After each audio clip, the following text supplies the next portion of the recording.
మామిడికాయ సీజన్ వచ్చింది కదా! మామిడికాయ పేరు వినగానే నోట్లో లాలాజలం ఊరుతూ ఉంటుంది కదా! అదే మామిడికాయని చూస్తే ఎప్పుడెప్పుడు తినాలనే కోరిక పుడుతూ ఉంటుంది. ఈ ఎండలకి కాయలను తినడం కంటే ఆఫ్టర్‌నూన్ టైంలో చల్లని జ్యూస్ చేసుకొని తాగుతూ ఉంటే పొట్టలో చల్లగా ఏముంటుందండి.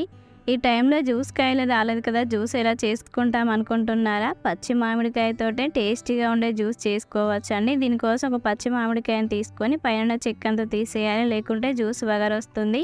చిన్న ముక్కల్లా కట్ చేసుకోండి. ఒక మిక్సీ జార్ తీసుకొని మిక్సీ జార్‌లోకి మామిడికాయ ముక్కలు, ఇంచు అల్లం ముక్క, కొంచెం కొత్తిమీర, టీ స్పూన్ చక్కెర, ఒకవేళ చక్కెర వద్దనుకునే వాళ్ళు దీని ప్లేస్‌లో హనీ కూడా వేసుకోవచ్చు. అరచెక్క నిమ్మరసం, హాఫ్ గ్లాస్ చల్లటి వాటర్ పోసుకొని మెత్తగా మిక్సీ పట్టుకోండి. గ్లాస్‌లోకి ఐస్ క్యూబ్స్‌ని తీసుకొని మనం మిక్సీ పట్టుకున్న జ్యూస్ పోసుకోండి. మీరు కావాలంటే దీన్ని వడగట్టుకోవచ్చు. ఇంతే అండి, సర్వ్ చేసుకోండి.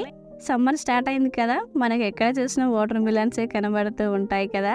పిల్లలకి మనం చిన్న పీసుల్లా కట్ చేసి ఇచ్చినప్పటికీ అందులో విత్తనాలు వస్తున్నాయని సరిగ్గా తినకుండా వదిలిపెడుతూ ఉంటారు కదా!